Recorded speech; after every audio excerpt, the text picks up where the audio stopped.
The flame emperor के last video में हमने देखा था कि सियावियान रॉयल पॉन्ड में एक फॉर्मेशन में था। अब देखते हैं कहानी में आगे क्या होता है। सिल्वर ड्रैगन के निकोले क्लोज ने मोइंग की नाजुक बॉडी पे बेरहमी से हमला कर दिया। मोइंग की बॉडी के ऊपर बना जोरे फ्लेम आर्मर तेजी से जल उठा। उससे बेहद टेरिफाइंग हीट वेव्स निकलने लगी और फिर उसकी पूरी बॉडी से एक चकाचौंध करने वाली अजूरे एनर्जी फैल गई, जिसने सिल्वर ड्रैगन और उसके ड्रैगन क्लोज को सीधे 1 मीटर बाहर ही रोक दिया। कुछ ही सांसों तक चली भिड़ंत के बाद सिल्वर ड्रैगन की बॉडी से एक मॉन्स्टरस ऑरा फूट पड़ा और उसकी आवाज में गजब का गुस्सा साफ झलक रहा था। आखिरकार वो एक डिग्निफाइड सिल्वर ड्रैगन था, ऐसा अस्तित्व जिसकी पावर ह्यूमन 5 स्टार डॉबडी पीक लेवल के बराबर थी, और फिर भी उसे इस औरत ने इतनी आसानी से रोक लिया। ड्रैगन रेस की एरोगेंस इस ह्यूमिलिएशन को कैसे सह पाती। उसकी आंखों में गुस्सा और ज्यादा गहरा हो गया। मोइंग ने भी ठंडी सांस भरी और अगले ही पल उसका शरीर तेजी से मूव करने लगा। हालांकि सिल्वर ड्रैगन का वो सिंपल स्ट्राइक मोइंग ने ब्लॉक कर लिया था, लेकिन वो अच्छी तरह जानती थी कि अगर उसकी फ्लेम पावर की स्पेशल नेचर ना होती तो वो अटैक उसे बेहद अनकंफर्टेबल बना देता। ब्लॉक करने के बावजूद सिल्वर ड्रैगन के क्लोज की टेरिफाइंग फोर्स ने भारी रिकॉइल पैदा किया, जिसका प्रेशर मोइंग पर साफ साफ महसूस हो रहा था। मोइंग तेजी से हिली, पहला उस इम्पैक्ट को न्यूट्रलाइज करने के लिए और दूसरा अटैक करने के लिए। आखिरकार एक्टिव ऑफेंस ही डिफेंस का सबसे बढ़िया तरीका होता है। उसका शरीर सिल्वर ड्रैगन के चारों ओर धीमे धीमे घूमने लगा। उसकी स्पीड इतनी तेज थी कि कई आफ्टर इमेजेस बनने लगे, यहाँ तक कि सिल्वर ड्रैगन भी उसे ठीक से पहचान नहीं पा रहा था। जाओ! अगले ही पल मोइंग के होठ हल्के से खुले और उसके हाथ से एक अजूरे ब्लू फ्लेम फूटी जो सीधे सिल्वर ड्रैगन की ओर शूट कर दी गई। जैसे ही वह अजूरे फ्लेम प्रकट हुई, मोइंग की सुंदर आंखों में थोड़ी सी थकान की झलक आ गई। सिल्वर ड्रैगन ने जरा भी डोज नहीं किया। उसकी एरोगेंस पीक पे थी, मानो वो इस अटैक को पूरी तरह इनसिग्निफिकेंट समझ रहा हो। सिल्वर ड्रैगन टच से मस नहीं हुआ और मोइंग का अटैक सीधे उसके एब्डोमेन पे जाके टकराया। अजूरे फ्लेम के टच करते ही जोरदार एक्सप्लोजन हुआ। लावा जैसी हीट पूरे स्पेस में फैल गई और पूरे एरिया का टेम्परेचर काफी ज्यादा बढ़ गया। जिस सिल्वर ड्रैगन की आंखों में अब तक सिर्फ एरोगेंस थी, उसकी प्यूपिल्स में पहली बार डर दिखाई दिया। एक ही स्ट्राइक में उसके एब्डोमेन में एक साफ साफ दिखने वाला ब्लड कलर्ड होल बन गया। Oh shit! ऊपर खड़े सियावियान ने यह देख के बुदबुदाया। मोइंग की फ्लेम्स इतनी टेरिफाइंग कैसे हो सकती हैं? पहले सियावियान को लगा था कि मोइंग सिर्फ हिम्मत दिखा रही है। आखिरकार भले ही ये सिल्वर ड्रैगन 1 पैटर्न और 2 पैटर्न गोल्ड फिश से इवॉल्व हुआ हो, लेकिन उसकी ताकत अब भी ह्यूमन 5 स्टार डॉबडी पीक लेवल के बराबर थी। सियावियान पहले ही तैयार था। अगर मोइंग जरा सा भी खतरे में पड़ती तो वो तुरंत इंटरवीन करता, लेकिन अगले ही पल उसके सारे विचार गलत साबित हो गए, क्योंकि मोइंग की फ्लेम बहुत ज्यादा टेरिफाइंग थी। सिर्फ फ्लेम आर्मर ही नहीं, उसका फ्लेम कंट्रोल भी सियावियान के लेवल के बराबर का था। फ्लेम आर्मर एक बेहद हाई लेवल डिफेंसिव टेक्निक है, ठीक वैसे ही जैसे सोल पावर मास्टरी के बाद सोल अटैक्स पॉसिबल हो जाते हैं। और सबसे शॉकिंग बात, उस अजूरे ब्लू फ्लेम ने उस सिल्वर ड्रैगन को घायल कर दिया था। इतनी टेरिफाइंग बर्निंग पावर के सामने सियावियान की 23 हेवनली फ्लेम से बनी फ्यूजन फ्लेम भी कमजोर लगने लगी। ऐसा लगता है कि मोइंग कोई सिंपल लड़की नहीं है। सियावियान ने शौक से उबरते हुए उसे नए सिरे से ऑब्जर्व करना स्टार्ट कर दिया। सोचने पर उसे याद आया, अगर इन्फर्नल कोर्स फॉरेस्ट में ट्विन घोस्ट एम्प्रेस वाला इंसिडेंट ना हुआ होता तो पॉइंट्स ग्रैबिंग कंपटीशन में फर्स्ट प्लेस मोइंग का ही होता।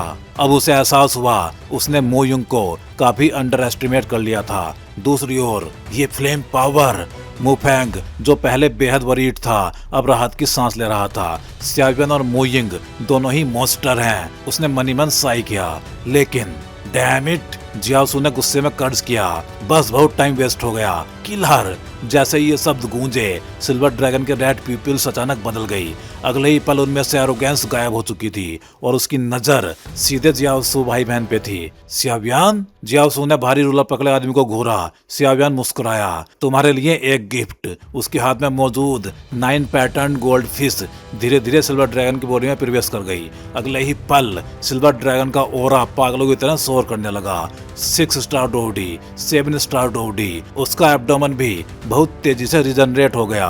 भागो! सियाओसू चिल्लाया। सिल्वर ड्रैगन के ट्रे के नीचे एक छोटा सा पासेज था, जहां से गोल्डन लाइट और टर्बुलेंट रिवर की आवाज आ रही थी। यहाँ आओ, अभी भागने की इतनी भी क्या जल्दी है। सियावियन ने हंसते हुए भयानक अटैक लॉन्च किया। Yellow spring divine anger terrifying soul attack ने सियाओसू भाई बहन को स्टंट कर दिया और सिल्वर ड्रैगन ने मौका नहीं छोड़ा। Let's go. सियावियन ने मोइंग और मुफेंग को खींचा और पासेज में कूद गया। किसी ने नोटिस नहीं किया। सियावियन की चेस्ट पे मौजूद मिस्टीरियस शंख एक पल चमका और गायब हो गया। पीछे डैम यू सियावियन, जियाओसू की दहाड़ गूंजी, क्योंकि उसे पता था वो जगह जुआनलिंग एम्परर पॉन्ड का रियल एंट्रेंस थी। जैसे ही वो उस ट्रे में घुसे जहां सिल्वर ड्रैगन पहले मौजूद था, एक बहुत डरावना और भयानक और अचानक फूट पड़ा। सियावियन, मोइंग ने कुछ महसूस करते ही जोर से पुकारा, लेकिन अगले ही पल सियावियन के लेफ्ट और राइट हाथ में पकड़े हुए मोइंग और मुफेंग एक सक्शन फोर्स की वजह से खिंच गए। ये जुआनलिंग एम्परर पॉन्ड इतनी स्पिरिचुअलिटी भी रखता है। जो लोग देख रहे थे वो उस इनविजिबल सक्शन से अलग अलग हो गए। सियावियन ज्यादा परेशान नहीं हुआ, क्योंकि उसे पता था इस जगह की पावर ही इतनी है, हर किसी को अलग अलग फायदे मिलेंगे। लगता है ये जुआनलिंग एम्परर पॉन्ड का सेकंड फ्लोर है। अगले ही पल सियावियन ने इस तथाकथित जुआनलिंग एम्परर पॉन्ड को ध्यान से देखना स्टार्ट कर दिया। सियावियन के हिसाब से इसे जुआनलिंग एम्परर सी कहना ज्यादा सही होगा, ना कि सिर्फ एक पॉन्ड, क्योंकि इस वक्त सियावियन एक आइसोलेटेड आइलैंड पे खड़ा था। उस आइलैंड के आउटर मोस्ट एज पे एक जानी पहचानी फॉर्मेशन थी, स्पेस टेलीपोर्टेशन फॉर्मेशन, जो अंडरग्राउंड पैलेस के फर्स्ट फ्लोर वाली फॉर्मेशन से बिल्कुल आइडेंटिकल थी। बस फर्क इतना था, अंडरग्राउंड पैलेस वाली फॉर्मेशन दर्जनों मीटर में फैली थी, जबकि इस आइलैंड वाली फॉर्मेशन सिर्फ कुछ ही मीटर की थी। अपनी शार्प परसेप्शन से सियावियन समझ गया ये फॉर्मेशन काफी समय से यूज नहीं हुई थी। ऊपर नजर उठाई तो टर्बुलेंट सी वाटर लगातार आइलैंड से टपक रहा था, और जुआनलिंग एम्परर पॉन्ड का रंग न गोल्डन था न चमकदार, बल्कि कलरलेस और ट्रांसपेरेंट था। सच में काफी अजीब जगह है। सियावियन ने सिर हिलाया। वो इम्पैशेंट नहीं हुआ। आइलैंड छोटा नहीं था, उसके अंदाजे से इसका एरिया कई स्क्वायर किलोमीटर में फैला हुआ था। अब जब यहाँ आ ही गए हैं तो पहले सेफली चारों ओर देख लेते हैं। ये जानते हुए कि यही जुआनलिंग एम्परर पॉन्ड है, सियावियन धीरे धीरे आगे बढ़ा। आइलैंड के एज के पास पहुंचते ही उसे एहसास हुआ ये जगह इस आइसोलेटेड आइलैंड का एंट्रेंस थी। वहाँ एक स्टोन टैबलेट खड़ी थी जिसपे 2 शब्द खुदे हुए थे, फॉरबिडन एरिया। ये अगले ही पल सियावियन ने महसूस किया उसके हाथ में शंख की आवाज गूंज रही थी। वो हैरान रह गया। उसने तो इसे समन भी नहीं किया था। क्या वो मिस्टीरियस सक्शन? सियावियन बुदबुदाया। कुछ देर पहले तीनों इस आइलैंड पे आए थे, लेकिन उसी सक्शन फोर्स ने मोइंग और मुफेंग को अलग कर दिया था, और अब ये शंख दिखाई दिया। जाहिर था इसी ने उस सक्शन को रिपेल किया, वरना सियावियन भी मुफेंग के साथ जुआनलिंग एम्परर पॉन्ड के फर्स्ट फ्लोर पे पहुंच जाता। सेकंड फ्लोर में वही जा सकता था जिसके पास तियानमुयू क्लैन का टोकन हो। अब समझ आया सीनियर युजुआन ने क्यों कहा था कि बिना तियानमुयू क्लैन के टोकन के यहाँ एंटर नहीं किया जा सकता। तो ये बात सच थी। सियावियन का मन शांत हो गया। अलग होना शायद अच्छा ही है, उसने खुद से कहा। जुआनलिंग एम्परर पॉन्ड में शौक होने के बाद मोइंग के लिए 5 स्टार डोवडी ब्रेक थ्रो करना ऑलमोस्ट तय था, और मुफेंग यिन कोर्स फॉरेस्ट से निकलने के बाद उसकी स्ट्रेंथ पहले ही लीप कर चुकी थी। अब सियावियन ने ध्यान वापस फॉरबिडन एरिया पे लगाया। युजुआन के अनुसार मिस्टीरियस मेटोराइट इसी फॉरबिडन एरिया के कोर में था, लेकिन जुआनलिंग एम्परर पॉन्ड इतना विशाल था कि इस आइलैंड को ढूंढना ही ऑलमोस्ट इम्पॉसिबल था। कोर तक पहुंचना तो और भी मुश्किल है। सामने लस ग्रीन ग्रास एक लाइन की शेप में फैली थी। सियावियन अलर्ट हो गया। वो जानता था ये जगह इजी नहीं होगी। युजुआन जैसे 8 स्टार डोवडी पीक लेवल एक्सपर्ट अगर इतना परेशान था तो यहाँ कोई ना कोई भयानक सीक्रेट जरूर होगा। ये प्लांट्स, ये तो मैंने आउटसाइड वर्ल्ड में कभी देखे ही नहीं। सियावियन ने सीधे अंदर घुसने की जगह स्टोन टैबलेट के आसपास इंस्पेक्ट करना स्टार्ट किया। टैबलेट के पास एक नैरो पाथ था और दोनों साइड्स पे अजीब प्लांट्स उगे थे, ट्रायंगुलर शेप, थिक रूट्स और पॉइंटेड टिप्स, सब ग्रुप में बेहद डेंस, समुद्र की लहरों की आवाज में हल्के हल्के कांपते हुए। स्ट्रेंज। अचानक मिल्की व्हाइट फ्लेम सियावियन की बॉडी को ढकने लगी। वो उन प्लांट्स को पूरी सावधानी से देखने लगा। वाकई शार्प किड है। एक बेहद इमैच्योर आवाज गूंजी। कौन है? सियावियन चौंक गया। आवाज से लग रहा था कि कोई बहुत यंग है, लेकिन सबसे शॉकिंग बात, आवाज प्लांट से नहीं बल्कि समुद्र से आ रही थी। कई साल हो गए यहाँ कोई नहीं आया। बिग ब्रदर, मेरे साथ खेलोगे? इतना कहते ही समुद्र पे एक शैडोई फिगर उभरा। ये सियावियन ने उसे देखा और बिना सोचे सीधे फॉरबिडन एरिया के अंदर दौड़ पड़ा। इतनी तेज क्यों भाग रहे हो? मैं तुम्हें खाऊंगी थोड़ी, चियान यिंग ने चिढ़ाने वाले अंदाज में कहा। फिर उसकी आवाज भारी हो गई। लेकिन अंदर वाला ओल्ड गाय तुम्हें जरूर खा जाएगा। अफसोस, इतना क्यूट एल्फ बॉय। इतना कह के चियान यिंग वापस समुद्र में गायब हो गई। इतनी तेज क्यों भागा? वो तो तुम्हें खाती भी नहीं। फॉरबिडन एरिया में रुकते ही सियावियन ने सराउंडिंग्स देखी। उसके हाथ में एंशिएंट रूलर प्रकट हो चुका था। लोंगी, तुम कुछ जानते हो? उस लड़की से मैंने ऐसा प्रेशर महसूस किया जो पहले कभी नहीं हुआ था। सीनियर युजुआन की बात भी याद है। क्या कहा था उस ओल्ड गाय ने? लोंगी ने पूछा। जुआनलिंग एम्परर पोंड में एक विच है, अगर उससे सामना हो जाए तो बस भाग जाना, नहीं तो मेरे पास भी लड़ने की कोई स्ट्रेंथ नहीं बचेगी। सियावियन को युजुआन के आखिरी शब्द साफ साफ याद आ गए। जब सियावियन को सीनियर युजुआन की कही हुई बात याद आई तो उसका दिल अब भी डर से तेज तेज धड़क रहा था। वो गहरी गहरी सांस ले रहा था, क्योंकि अब ये भी जो लड़की सामने प्रकट हुई थी, उस पल सियावियन पे इतना ज्यादा प्रेशर पड़ा था कि उसकी सांसें तक भारी हो गई थी। यहाँ तक कि उसकी बॉडी के अंदर मौजूद सोल रैल्म भी हल्के से कांप गया था। ये साफ इशारा था कि वो एक ऐसे ओपोनेंट से टकरा गया था जिसका कोई मुकाबला ही नहीं था। वो विच देखने में भले ही एक लड़की जैसी लगती है, सियावियन ने मन ही मन सोचा, लेकिन सीनियर युजुआन ने कहा था ये विच इंसानी लड़की का रूप धारण करना पसंद करती है और फॉरबिडन एरिया के आसपास घात लगा के बैठती है। एक तरफ वो इस फॉरबिडन एरिया की गार्ड है। ये सोचते हुए सियावियन फॉरबिडन एरिया में बस कुछ ही कदम अंदर गया था। फिर वो रुक गया। उसने थोड़ी देर आराम किया और फिर पूरी सावधानी से चारों ओर नजर दौड़ाने लगा। अजीब बात ये थी कि इस रास्ते पे किसी भी तरह की रुकावट नहीं थी। ऐसा लग रहा था जैसे कोई हर दिन से साफ करता हो। पूरा रास्ता बिल्कुल स्पॉटलेस था। रास्ते के दोनों ओर कई तरह के पेड़ पौधे उगे हुए थे। सियावियन ने पीछे मुड़कर देखा। जब उसे यकीन हो गया कि वो विच उसका पीछा नहीं कर रही तो उसने पेड़ की ओर धीरे धीरे कदम बढ़ाए। लॉजिक के हिसाब से सियावियन ने सोचा, अगर ये पेड़ यहाँ पे जिंदा है और जुआनलिंग एम्परर पोंड की पावर इतनी ज्यादा है तो इस पेड़ में भी कोई ना कोई पावरफुल एनर्जी जरूर होनी चाहिए। इतना सोच के सियावियन ने धीरे धीरे अपना हाथ आगे बढ़ाया और पेड़ को छूने लगा। तभी एक ठंडी सी सनसनी उसके पूरे शरीर में फैल गई। ये सियावियन चौंक गया। उसने तुरंत अपना दूसरा हाथ भी आगे बढ़ा के पेड़ को कस के दबाया। इस पेड़ में कोई पावर ही नहीं है। सियावियन की भौहें सिकुड़ गई। उसने हाथ वापस खींच लिए और गंभीर आवाज में बुदबुदाया, ये जुआनलिंग एम्परर पोंड का सेंटर है। यहाँ की एनर्जी बेहद डेंस होनी चाहिए। अगर इन पेड़ों में पावर का जरा भी निशान नहीं है तो फिर ये सारी पावर आखिर जा कहाँ रही है? सियावियन गहरी सोच में पड़ गया। उसके हाथ में मौजूद एंशिएंट रूलर हल्की सी गर्माहट छोड़ रहा था। तभी लोंगी फ्लेम ड्रैगन के रूप में प्रकट हुआ। यहाँ के स्पेस में कुछ स्ट्रेंज फ्लक्चुएशंस हैं, लोंगी ने धीरे से कहा। है? ये सुनते ही सियावियन चौकन्ना हो गया। अगले ही पल उसने अपनी सोल पावर को पूरी तरह फैलाया और फॉरबिडन एरिया की जांच करने लगा। लेकिन एक पल में ही उसकी सोल पावर ऐसे गायब हो गई जैसे पतंगा आग में कूद जाए। यहाँ की स्पेस सोल पावर को ही डेवर कर रही है, सियावियन ने गंभीर आवाज में कहा, जैसे कोई मिस्टीरियस फोर्स मेरी परसेप्शन को ब्लॉक कर रही हो। वो लगातार चारों ओर देखता रहा ताकि किसी भी सडन डेंजर से बच सके। लोंगी, कुछ पता चला? सियावियन ने पूछा। नहीं, लोंगी ने सिर हिलाया। ये जगह बहुत अजीब है। मुझे कोई फ्लक्चुएशन महसूस नहीं हो रही। सियावियन की आंखों में अचानक चमक आ गई। अगर जमीन काम नहीं कर रही तो फिर आसमान? अगले ही पल उसकी बॉडी से मिल्की व्हाइट फ्लेम फूट पड़ी। सियावियन का शरीर कमान की तरह झुका और वो तेजी से आसमान की ओर उड़ चला। एक ही सांस में सियावियन जमीन से 5 मीटर ऊपर पहुंच गया। उसने देखा कोई रिएक्शन नहीं तो उसने स्पीड बढ़ा दी और तभी आसमान से एक भयानक रिपल्सिव फोर्स आई और सियावियन को जोर से नीचे उछाल दिया।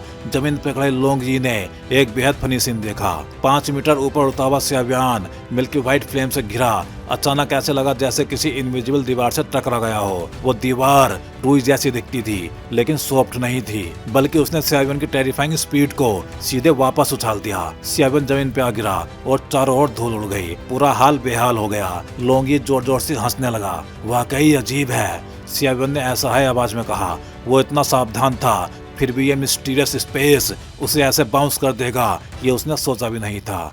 अचानक सियावियन की आंखें फैल गई। वो तेजी से फॉरबिडन स्टोन मॉन्यूमेंट की ओर दौड़ा। ऐसा ना हो, वो मन ही मन दुआ कर रहा था। लेकिन जैसे ही वो वहां पहुंचा उसे एक सच्चाई का एहसास हुआ। वो बाहर नहीं जा सकता था, ना बाहर निकल सकता था, ना ऊपर उड़ सकता था। वो पूरी तरह इस आइसोलेटेड आइलैंड पे कैद हो चुका था। अब तो प्रॉब्लम हो गई। सियावियन वापस आके बोला।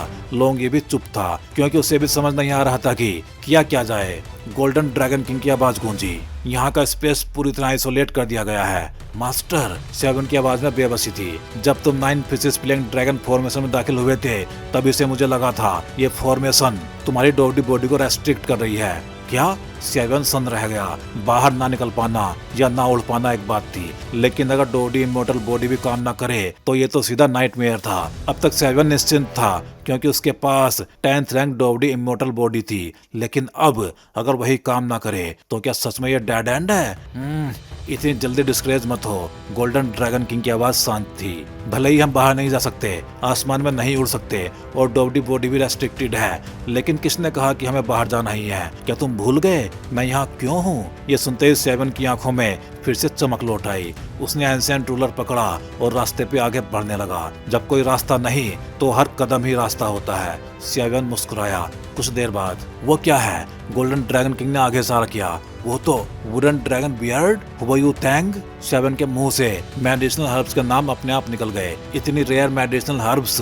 गोल्डन ड्रैगन किंग हंसा। ये जगह सच में ट्रेजर ट्रूव है। लेकिन जैसे ही सियावियन ने हर्ब्स को निकालना चाहा, वो पाउडर में बदल गई, एक के बाद एक। आखिरकार सियावियन समझ गया ये जगह कुछ छुपा रही है। तभी उसने देखा 2 फेंट लाइट स्पॉट्स हवा में तैर रहे थे।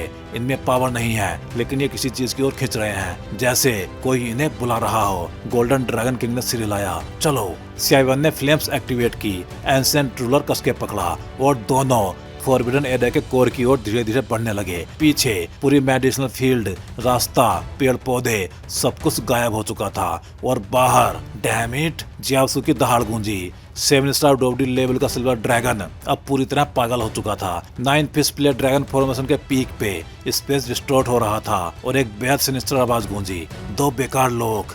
डैम इट, ये बीच तो जितना लड़ता जा रहा है उतना ही ज्यादा भयानक होता जा रहा है और ऊपर से ये स्पेस बेहद अजीब है। मैं अपनी डोवडी बॉडी यूज नहीं कर पा रहा और मेरी डोवची भी रिकवर नहीं हो रही। जियासु जोर जोर से हाँफते हुए बोला। जियासु और उसकी बहन सिल्वर ड्रैगन से काफी देर तक लड़ चुके थे। अगर दोनों की स्ट्रेंथ थोड़ी भी कम होती तो अब तक वो उस सिल्वर ड्रैगन के हाथों मारे जा चुके होते। डैम इट, लगता है ये सिल्वर ड्रैगन अब पूरी ताकत से लड़ने वाला है। जियासु ने देखा कि सिल्वर ड्रैगन की ब्रेक थ्रो रुक चुकी है। अगले ही पल 7 स्टार डोडी लेवल का टेरिफाइंग ऑरा धीरे धीरे फैलने लगा। ये फ्लक्चुएशन एक डेवास्टेटिंग अटैक का संकेत थी। मैं इसे रोक नहीं सकता, अलग अलग भागो, जियासु ने ठंडी आवाज में कहा और पूरी ताकत से अपने बहन को दूर ढकेल दिया। सिल्वर ड्रैगन का विशाल सिर धीरे धीरे आगे बढ़ा। उसमें हेवन डेस्ट्रॉइंग, अर्थ सैटरिंग पावर भरी हुई थी। तुम्हारी थोड़ी यूजफुलनेस के लिए। अगले ही पल 9 फिश प्लेइंग ड्रैगन फॉर्मेशन का स्पेस अजीब तरह से डिस्टॉर्ट होने लगा। एक सांस के भीतर उस डिस्टॉर्टेड स्पेस से एक जेट ब्लैक क्लॉक में लिपटा हुआ मिस्टीरियस फिगर बाहर निकला। उसके सिर पे काली टोपी थी और जैसे ही वो प्रकट हुआ पूरा स्पेस हल्के से कांप उठा। जाओ। उस काले फिगर ने क्लॉक के भीतर छुपी फटी सी हथेली उठाई और उसे सिल्वर ड्रैगन की ओर धीरे से झटका। जैसे ही उस पिच ब्लैक पावर ने सिल्वर ड्रैगन के ओरा को छुआ, उसकी सिल्वर डोची ऐसे पीछे हट गई जैसे छोटी आग बाढ़ से टकरा जाए। डेथ। डार्क फिगर ने हाथ पीछे नहीं खींचा। उसकी हथेली में मौजूद ब्लैक डोची और गहरी हो गई और वो पावर सिल्वर ड्रैगन के चारों ओर लिपटने लगी। उस ब्लैक डोची के भीतर हल्की सी फ्लेम भी जल रही थी। सिल्वर ड्रैगन की दहाड़ गुस्से से भर गई। एक ड्रैगन रेस मेंबर के रूप में उसकी एरोगेंस इस ह्यूमिलिएशन को सहन नहीं कर सकती थी। ये अपमान केवल सामने खड़े इन दोनों को मार के ही मिटाया जा सकता था। सिल्वर ड्रैगन पूरी तरह रेज में आ गया। 1 पैटर्न, 2 पैटर्न और 9 पैटर्न गोल्ड फिश तेज गोल्डन लाइट छोड़ने लगी और उनकी वेव्स सिल्वर ड्रैगन की बॉडी में घुस गई। जिद्दी। डार्क फिगर ने ठंडी आवाज में कहा। उसने अपनी हथेली जोर से भींच ली। जेट ब्लैक डोची फ्लेम्स एक पल में ही फट पड़ी। भयानक फ्लक्चुएशंस पूरे स्पेस में फैल गए। कुछ सांसों के बाद एक्सप्लोजन का केंद्र पूरी तरह तबाह हो गया था। सिल्वर ड्रैगन की चमक धीरे धीरे बुझ गई और वो वापस ट्रे पे गिर पड़ा। उसकी आंखों की रोशनी गायब हो चुकी थी।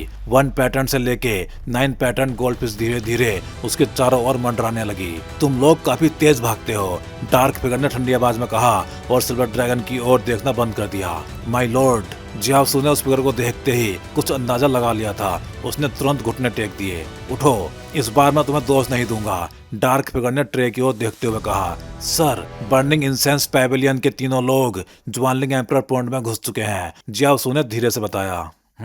एक ऐसा आदमी जिसमें एम्बिशन से ज्यादा रेकलेसनेस है, डार्क फिगर ने बोलते हुए सियासु को कुछ मीटर दूर लात मार दी।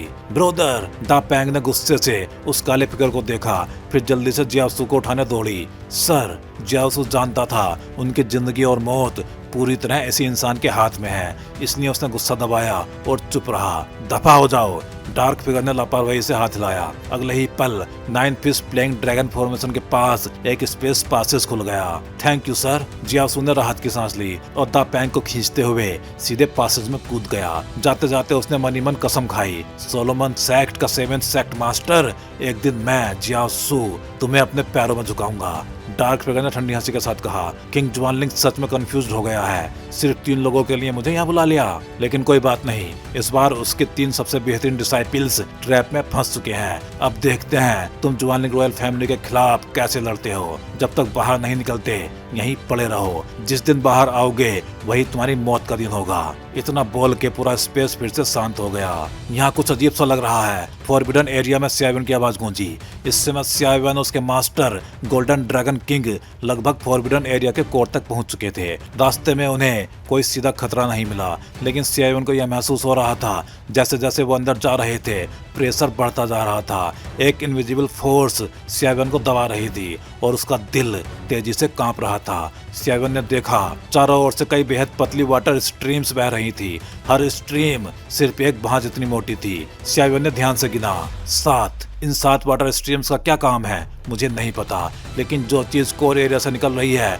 वो साधारण नहीं हो सकती। स्याविन ने धीरे से कहा और झुक के अपनी उंगली एक स्ट्रीम में डुबो दी। अगले ही पल उसके पूरे शरीर में बहुत ज्यादा कंफर्ट फैल गया। इतना सुकून, स्याविन अनायास बोल उठा। ऐसा लग रहा था जैसे पूरा शरीर बिना किसी इम्प्योरिटी के प्योर बैप्टिज्म से गुजर रहा हो। लगता है हम सही जगह पहुंच गए हैं। गोल्डन ड्रैगन किंग मुस्कुराया। हाँ, स्याविन ने सिर हिलाया। रिवर जितनी प्योर, कोर एरिया उतना ही करीब। स्याविन ने धुएं के पार एक जगह को देखा। वहीं होना चाहिए जहां 7 रिवर्स का सोर्स था। उसी समय स्याविन की स्टोरेज रिंग में कुछ चीज अचानक बेहद गर्म हो उठी, जैसे फॉरबिडन एरिया से उसे बुलावा आ रहा हो। स्याविन और भी ज्यादा सतर्क हो गया और आगे बढ़ा। हर कदम के साथ स्पेस खुलता जा रहा था और धुआं धीरे धीरे छट रहा था, लेकिन चारों ओर से टेरर की फेंट वेव्स फैल रही थी। स्याविन को प्रेशर साफ साफ महसूस हो रहा था। इतना टेरिफाइंग सप्रेशन, अंदर जरूर कुछ एक्स्ट्रा ऑर्डिनरी है। तभी गोल्डन ड्रैगन किंग की गोल्डन पावर स्याविन की बॉडी पे फैल गई।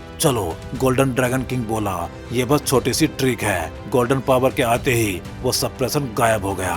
तो भाई लोग, इस वीडियो में बस इतना ही। चलिए फिर जल्दी ही मिलते हैं अगले वीडियो में। हे डोंगा फैंस, आप सभी का सपोर्ट ही इस चैनल को आज इस लेवल तक लेके आया है और अब एक नया स्टेप शुरू हो चुका है। हाँ जी, अब आप ज्वाइन कर सकते हो चैनल मेंबरशिप और बन सकते हो हमारे एक्सक्लूसिव कल्टीवेटर स्क्वाड का हिस्सा। अब देखते हैं मेंबर्स को क्या क्या मिलेगा। तो वही मेंबर्स को अलग से मिलने वाला है एक्सक्लूसिव डोंगा content, early access videos, custom badges and emojis, shortcuts और बहुत कुछ। वैसे इनमें मेन तो अर्ली एक्सेस वीडियोज ही रहेंगे। तो अगर आप भी डोंगवा और स्याविन की इस एपिक जर्नी में एक पावरफुल सपोर्टर बनना चाहते हो तो ज्वाइन बटन दबाओ और अपग्रेड करो अपना fan level. Thank you for supporting guys. Stay legendary and keep cultivating.